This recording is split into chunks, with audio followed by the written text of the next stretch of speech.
Hello guys, welcome back to my channel. So guys, आज मैं आपके लिए लेके आया हूँ my girlfriend is an alien के सीजन 2 के एपिसोड 10 के एक्सप्लेनेशन। अगर आपने इससे पहले के एपिसोड नहीं देखे तो आप उन्हें हमारे चैनल पे जाके देख सकते हैं और साथ ही में मैं उन वीडियो की लिंक नीचे डिस्क्रिप्शन में भी दे दूंगा, तो आप उन्हें भी चेकआउट कर सकते हैं। और मैं आपको रैंडम सीन हटाकर मेन स्टोरी के हिसाब से एक्सप्लेन करूंगा। तो अब तक की स्टोरी ये थी कि यहाँ पे फैंग लैंग जाओशी को मॉल घुमाने लेके आया था और वो उसे बता रहा था कि ये मॉल जो है हमारी कंपनी के फ्यूचर ग्रुप के अंडर आता है, और उससे कहता है कि तुम्हारा जब भी मन करे तुम यहाँ पे आ सकती हो और कुछ भी कर सकती हो। और फिर वो उसे वही वाली ड्रेस दिला देता है जो उसे पसंद आ रही थी, और उसे कहता है कि तुम जितना मुझे अमीर समझती हो मैं उसे कहीं ज्यादा अमीर हूँ। तो फिर यहाँ पे जाओशी कहती है कि वहाँ पे जितने भी सारी ड्रेसेस है वो सब पैक करवा दो। फिर जाओशी यहाँ पे थोड़ी देर ऐसे ही मॉल में घूमती है, ड्रेसेस देखती है और मजे करती है। फिर नेक्स्ट सीन में हमें यहाँ पे ज़ैबी और ली को दिखाया जाता है जहाँ पे वो स्टार्स बना रहे थे और साथ ही में अपना नाम भी लिख रहे थे। ये सब देख के यहाँ पे ली कहता है मुझे तो पहले से ही पता था, तुम आम इंसान तो बिल्कुल हो ही नहीं सकती क्योंकि तुम्हारे पास सुपर पावर्स है ना। और फिर यहाँ पे ज़ैबी कहती है कि ये कोई सुपर पावर्स नहीं है, मैं एक रोबोट हूँ। और वो धीरे धीरे करके काफी क्लोज भी आ जाते हैं। ये दोनों यहाँ पे एक दूसरे की तरफ बढ़ रहे थे, पर यहाँ पे फिर ज़ैबी उसे रोक लेती है और यहाँ पे फैंगली काफी नशे में था। तभी यहाँ पे आ जाती है उसकी मॉम। यहाँ पे फैंगली नशे में तो था ही और साथ ही में ज़ैबी भी थोड़े नशे में थी। यहाँ तो वो पहले उन्हें देख के डर जाता है, फिर वो यहाँ पे ध्यान से देखता है तो वो उसकी मॉम ही थी। फिर वो उन्हें गले लगाने जाता है, पर यहाँ पे वो उसकी मॉम उसे दूर करके कहती है कि तुम यहाँ पे क्या कर रहे हो। यहाँ पे उसकी मॉम उसे पकड़ के घर ले जाने वाली थी, पर यहाँ पे ज़ैबी भी उसे पकड़ लेती है और उन्हें कहती है कि तुम इसे घर नहीं ले जा सकते, इसकी भी कोई अपनी चॉइसेस है, इसकी फ्रीडम है, आप इसे जबरदस्ती नहीं लेके जा सकते। फिर यहाँ पे उसकी माँ उसकी तरफ देख के नोटिस करती है ये तो वही लड़की है जो फोन पे मुझसे बात किया करती थी और हमेशा ही फोन के बीच में इंटरप्ट करती थी। यहाँ पे उसकी मॉम उसे एक चेकबुक देती है और कहती है कि भर लो, जितना अमाउंट भरना है भर लो। यहाँ पे चेकबुक को देख के कहती है कि क्या मुझे साउशी से ज्यादा अमाउंट मिल सकती है। और यहाँ पे वो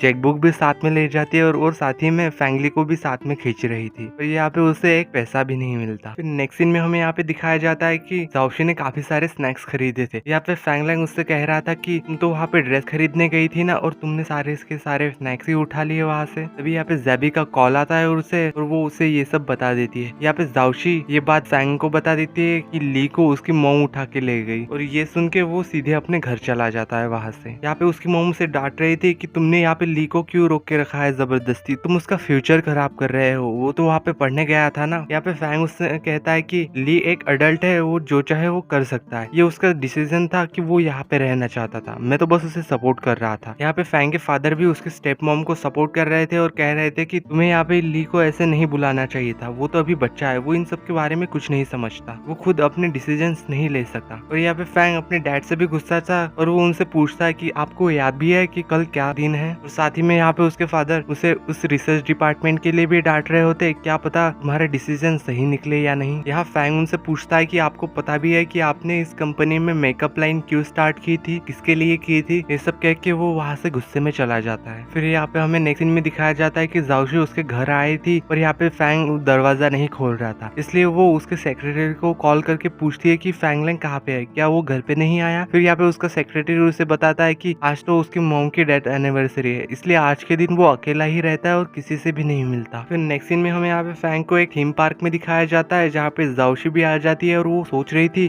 कि अब मैं इससे कैसे बात करूँ। यहाँ पे जाओशी सोच ही रही थी कि यहाँ पे फैंग की नजर उस पे पड़ती है और वो यहाँ से जाने की बात करता है। यहाँ पे जाओशी कहती है कि अब हम यहाँ पे आ ही चुके हैं तो क्यों ना थोड़े मजे कर ले। और तभी अनाउंसमेंट होती है कि ये थीम पार्क जल्द ही बंद होने वाला है, इसलिए सभी लोग अपने अपने घर चले जाए। यहाँ पे जाओशी फैंग से कहती है कि तुम थोड़ी देर यहीं पे बैठो, मैं अभी आई जल्दी से। यहाँ पे जाओशी जाके मैनेजर से बात करती है इस थीम पार्क के कि थोड़ी देर के लिए उन्हें टाइम दे दीजिए। और यहाँ पे बाद में ये दोनों काफी सारी राइड्स एंजॉय करते हैं और मजे करते हैं। यहाँ पे फैंग उसे बता रहा था कि वो उसकी मॉम के साथ यहाँ पे बचपन में आया करता था, पर उनकी डेथ के बाद वो यहाँ पे अकेला आता है और यहाँ पे अकेला ही बैठता है, पर उसकी कभी हिम्मत नहीं हुई कि वो इन राइड्स को कभी एंजॉय कर पाए। तभी यहाँ पे जाओशी को ज़ैबी की बात याद आती है कि कैसे यहाँ पे अर्थ पे एक बच्चे का जन्म उसकी माँ के द्वारा होता है। और यहाँ पे फैंग की मॉम की डेथ हो चुकी है और उसके डैड के साथ भी उसका रिलेशन कुछ खास अच्छा नहीं है और इस वजह से वो उसकी मॉम को काफी ज्यादा मिस करता है। और यहाँ पे ज़ैबी उसे कंसोल करती है और उसे इस दुनिया की खूबसूरती बता के उसे खुश कर देती है। फिर हमें यहाँ पे दिखाया जाता है कि ये दोनों ड्रिंक कर रहे थे और तभी उन्हें अजीब अजीब से चीजें दिखाई देने लगी है। अब फिर हमें यहाँ पे बताया जाता है कि वो जो ड्रिंक कर रहे थे वो पहले ही एक्सपायर हो चुकी थी, इसलिए इनकी कंडीशन इनसे पीने के बाद बदल गई थी और इसीलिए वो एक इमेजिनरी वर्ल्ड में चले जाते हैं। कभी वो टाइटैनिक के रोज और जैक बन जाते हैं तो फिर कभी रोबोट्स बन जाते हैं और यहाँ पे वो एकदम हिस्टोरिकल गेटअप में भी आ जाते हैं। वो यहाँ पे किस करने ही वाले होते हैं कि एक छोटा बच्चा आके उन पे स्प्रे कर देता है पानी। तो यहाँ पे जाओशी उठ जाती है, तभी यहाँ पे उस बच्चे के फादर आके कहते हैं कि रात काफी हो चुकी है और आप लोगों को भी घर चले जाना चाहिए। फिर हमें यहाँ पे नेक्स्ट सीन में दिखाया जाता है कि यहाँ पे फैंगलैंग की जब आँख खुलती है तो वो देखता है कि वो जाओशी के कमरे में है और वो यहाँ से उठता है और आसपास देखने लगता है तो यहाँ पे उसे काफी सारी जाओशी की फोटोज दिखाई देती है। उनमें से एक फोटो में वो भी था और उस फोटो पे लिख रखा था कि काश फैंगलैंग उसे प्यार करने लग जाए। तभी यहाँ पे जाओशी आती है तो उसके हाथ से वो फोटो नीचे गिर जाती है। यहाँ पे जाओशी आके उस फोटो को उठा लेती है और वो थोड़ा डर गई थी कि कहीं उसे पता तो नहीं चल गया, क्योंकि इस फोटो के पीछे उसने लिख रखा था कि फिर उसे हार्मोन्स कलेक्ट करने हैं। पर यहाँ पे फैंगलैंग ने उस फोटो के सिर्फ आगे का ही पढ़ लिया था और वो यहाँ पे सोच रहा था कि पता नहीं कि ये लड़की मुझसे कब से प्यार कर रही है और उसने मेरे लिए एक स्पेशल डायरी भी बना के रखी है। फिर यहाँ पे हमें मिस चाय को दिखाया जाता है जहाँ पे वो फैंग के लिए ब्रेकफास्ट परोस रही थी और उससे कहती है कि सारा खाना जाओशी ने बनाया है। और यहाँ पे जाओशी भी उनके हाँ में हाँ मिला रही थी। जाओशी की काफी तारीफ करते हुए कहती है कि उसने ये डिश बनाई है, उसने वो डिश बनाई और काफी ज्यादा ही तारीफें वो उसकी कर रही थी। और यहाँ पे फैंग भी कह देता है कि हाँ जाओशी काफी अच्छी है, वो सबका ध्यान भी रखती है और उसकी इमेजिनरी भी काफी बोल्ड है। यहाँ पे जाओशी काफी खुश हो रही थी क्योंकि फैंग उसे कॉम्प्लीमेंट दे रहा था। यहाँ पे मिस जाओशी कहती है कि ये कॉम्प्लीमेंट नहीं था। यहाँ पे फैंग कहता है कि जाओशी मेरी एम्प्लॉय है और मैं उसका बॉस हूँ, इसलिए जाओशी जो भी गलती करती है उसे ठीक करने की जिम्मेदारी मेरी भी होती है। तभी यहाँ पे ज़ैबी फैंग से पूछती है कि ली कैसा है। यहाँ पे वो उसे बताता है कि उसकी मॉम ने उसे काफी ज्यादा डांट लगाई थी और उसका फोन भी ले लिया और उसे एक कमरे में बंद कर दिया। शायद से वो उन्हें इस कंट्री से वापस भी भेज देगी और उसके पास कोई चॉइसेस भी नहीं है क्योंकि वो खुद के डिसीजन नहीं ले सकता। और यहाँ पे ज़ैबी ये सब सुन के काफी परेशान हो रही थी बेचारी और वो सोच रही थी कि अब ली का पेंटिंग का ड्रीम क्या होगा। और यहाँ पे बाद में ली और उसका सेक्रेटरी ऑफिस चला जाता है। यहाँ पे उन दोनों के जाने के बाद जाओशी काफी खुश हो रही थी। फैंगलैंग मेरे बारे में कितना अच्छा सोचता है, वो कितनी मेरी तारीफें कर रहा था। यहाँ पे मिस चाय उससे कह रही थी कि तुम्हारा कुछ नहीं हो सकता। पर साथ ही में वो ये भी कहती है कि ये अच्छी बात भी है कि वो तुम्हारे बारे में सोचता है, तुम्हें कमेंट्स करता है अच्छे और वो ज्यादातर तुम्हारे ही बारे में सोचता रहता है और तुम्हारी ही बातें करता है। तुमने उसे अपनी तरफ अट्रैक्ट कर लिया है तो अब तुम अपने प्लान में आगे जा सकती हो। अब तुम्हें थोड़ा सा प्रोटेक्टिव होना है और उसके ज्यादा पास रहना है और कभी कभी उसे किस भी कर लेना है। पर यहाँ पे जाओशी कहती है कि अरे